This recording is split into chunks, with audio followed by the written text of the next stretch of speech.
그래서 이준석이 전 분명히 이 대선 그리고 이번에 누가 이기느냐에 따라서 대한민국의 미래가 바뀔 이 중차대한 국면에서 대선이 끝날 때까지 관장하는 저 대표직에 있는다라는 것이 문제가 크다라고 저는 보고 있습니다.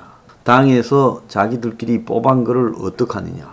젊은 사람에 대한 바람이 불어서 그런 거 아니냐. 변화와 개혁의 바람이다. 자, 이준석이 변화와 개혁의 바람이라면 이준석이 하는 행동을 보고 그의 말을 보고 그가 진정하게 변화와 개혁의 바람인지를 판단해야 될 겁니다. 그러지 않고 어설프게 당원과 대중을 속이고 또 뭔가 공작이 작용해서 이런 일이 벌어졌다면 이거는 대한민국의 미래를 가는 쪽에서 보수 쪽에 큰 사고가 난 것이다. 저는 그렇게 봅니다.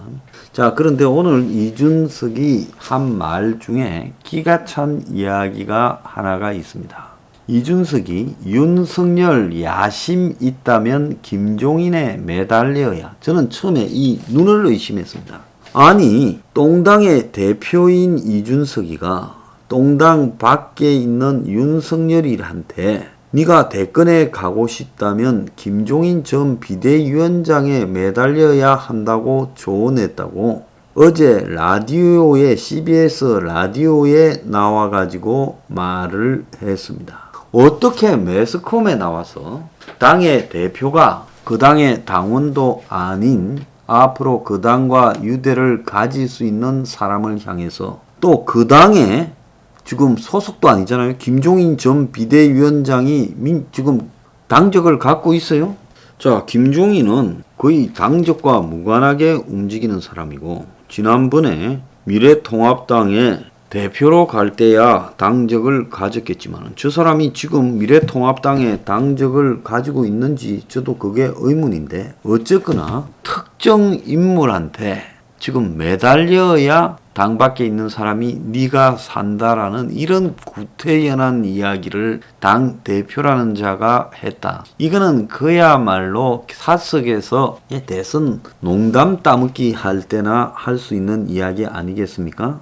윤의 지지율이 견고하지만 앞으로 적극적인 질문을 국민들이 던질 거다. 국민이 던지는 게 아니라 정권이 전부 해부하고 찌르고 하는 거죠. 말 똑바로 해야지 이것도. 조력을 잘 받을 필요가 있고 그렇지 않으면 어려울 수 있다. 저희 당 또는 훌륭한 자장의 도움을 받아야 되는데 그 자장이 김종인 전 위원장일 수도 있겠다. 그러면서 김종인에 대해 자장 역할을 하시는 분 중 정무와 정책이 둘 다 되는 분이자 나중에 저희 당 후보가 당선되면 개표 방송에서 후보 옆자리에 계실 분이다. 이러면서 이준석이가 윤의 경선 참여 여부에 대해 상식선에서 할 거다라고 이야기하고 이준석이가 지난 7월 6일 날 윤석열과 비공개 만남을 했는데 정치 이야기만 했다며 윤이 당내 사정이나 정치 전반에 관심이 있더라. 지금 그렇게 말을 했습니다.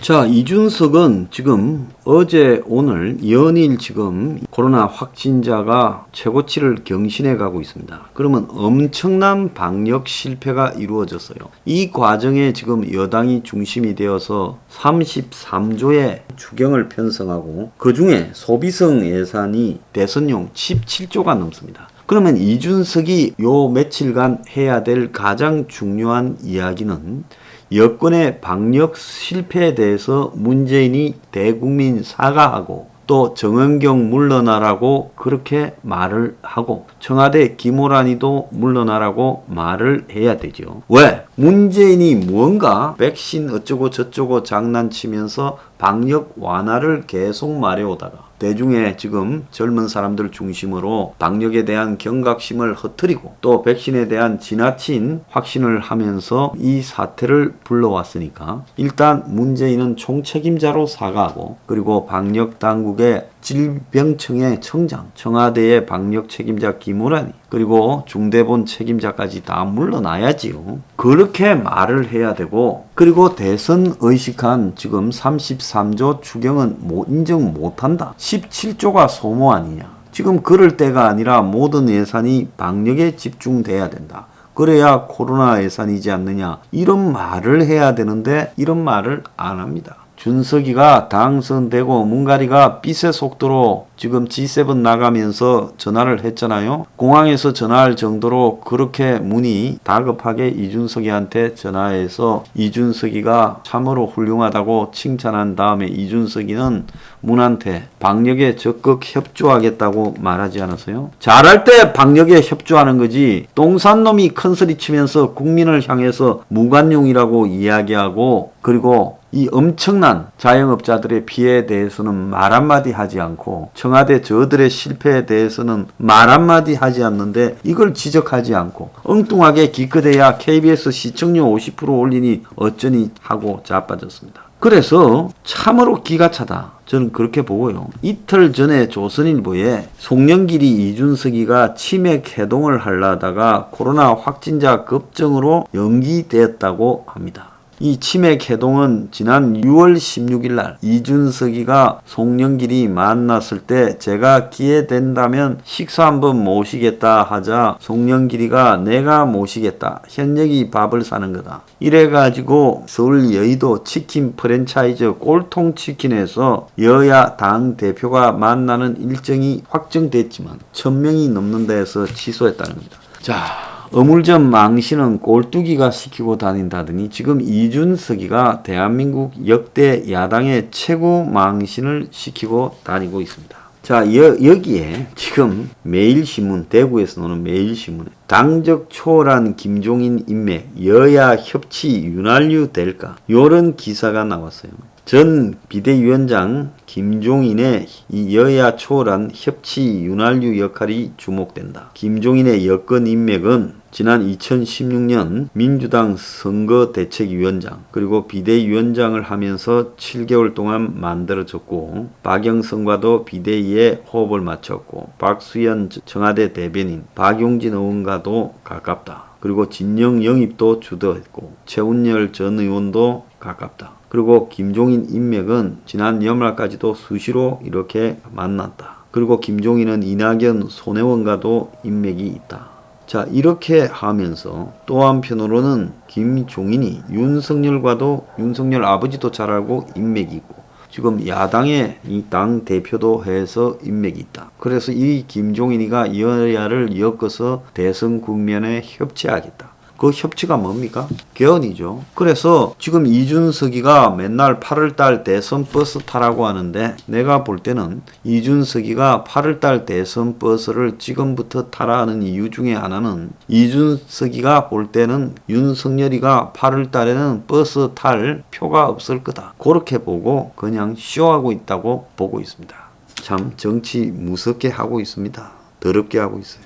자, 미국의 그 선데이 저널이라는 데가 이제 윤석열을 직접 건드리고 있습니다. 그래서 윤석열 흑역사라 해서 삼부토건 오너 일가, 그 삼부토건 이 조 회장 일가가 항상 윤석열 문제에서 등장하고 김건희 문제, 줄리 문제, 큐레이터 문제에서 등장을 하지요. 그런데 삼부토건 오너 일가가 2012년에 비자금 의혹을 받았는데 무혐의 처분을 받았는데 이 뒤에 윤석열이 있다라고 이야기를 하고 있습니다. 그래서 김건희와 김건희의 모친 최은순 그리고 윤석열과의 만남 그 가운데 선임을 이야기하지만은 좌파들을 쪼개 폭로하는 데는 삼부토건 오너가 있다 이렇게 이야기하고 이 오너 일가가 윤하고 가깝다. 자, 오너가 충청도 사람들의 대부고 거기에 삼부토건이 르네상스 호텔을 갖고 있고 르네상스 호텔이 그 지하에 볼케노라는 레스토랑이 있고 그 레스토랑에 줄리가 있었다. 그리고 줄리는 삼부토건 회장의 총애를 받았다. 대충 이런 스토리를 저들이 전개하고 있지요.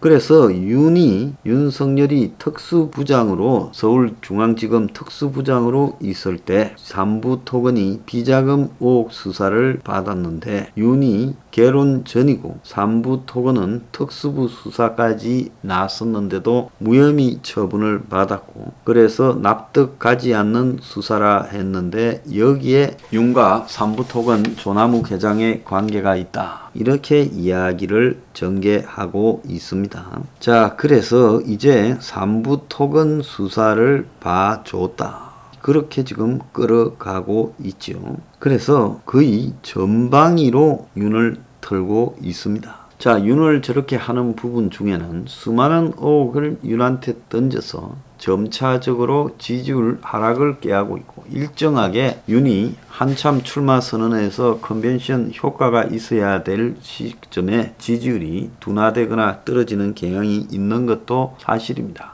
무작위로 지금 때리고 있어요. 자, 이 부분에 대해서 대부분이 재탕, 삼탕에다가 지금 곰탕이지만은, 근데 점점 이제 디테일이 세부적으로 되어가고 있다라는 것은 부인할 수가 없어요. 그래서 윤이 하나하나를 방어하는 것은 이건 틀린 일이지만 역습으로 가야 되는데 윤이 그렇게 잘 못하고 있고, 줄리 의혹에 대해서 술 싫어하는데 상식적인 이야기인가?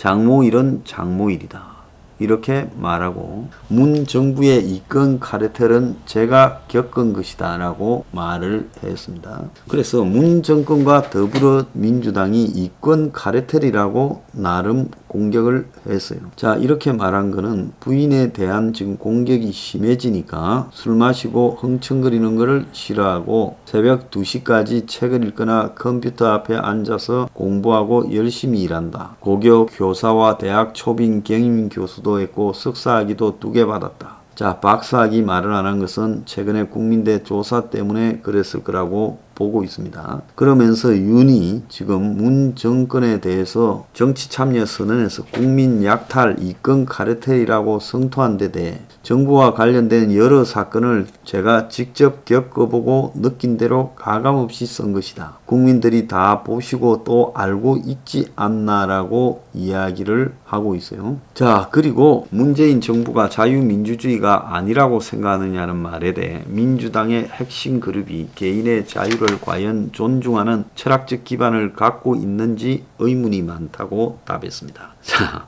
이렇게 둘러가지 말고요, 바로 깨버리기를 바랍니다. 자, 여권 내부에서조차도 정무수석을 하는 자가 저렇게 TV, 라디오, 유튜버 채널까지 나와서 떠들어대는 데 대해서 우려가 나오고 있습니다. 지금 김광진 전 청와대 청년 비서관을 했지요. 근데 김광진이 라디오에 나와서 흔히 청와대 비서는 입이 없어야 된다 이래 말을 하는데, 정무수석이 요즘 방송에 너무 많이 나온다. 청와대 비서인 것과 평론가는 입장이 다른 건데 말을 많이 하다 보니 자기 속 안에 있는 비서관을 엄호하다 보니까 말이 과해지고 있다, 요렇게 비꼬았습니다. 아마 이 김광진도 그만두는 과정에서 불쾌한 일이 있었던 모양인데, 그걸 떠나가지고요, 이런 식으로 청와대 수석이라는 자가 온 사방에 매체에 나가가지고 거기에서 대통령하고 척지면 다음 대통령 못 해먹는다, 역대 이런 대통령 없다, 이런 말을 하는 것은 그것은 황당한 이야기다, 이렇게 보고 있습니다. 자,